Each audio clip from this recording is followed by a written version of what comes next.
candy cane and choc chip blondie. Start by preheating the oven to 180 degrees Celsius. Then grease the base and sides of a 20cm square cake pan and line with baking paper, allowing the sides to overhang. Place the white chocolate and butter in a saucepan over low heat.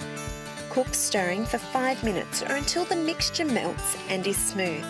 Then set aside for 5 minutes to cool slightly. Add the sugar and stir to combine, then stir in the egg.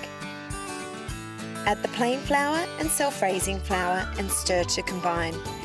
Gently fold in the extra white chocolate, dark chocolate and candy cane. Pour into the prepared pan and smooth the top.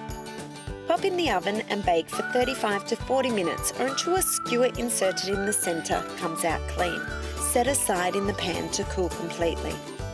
To serve, top with extra candy canes and gingerbread candy cane biscuits, and then dust with icing sugar. Make someone's Christmas by gifting them this delicious candy cane blondie.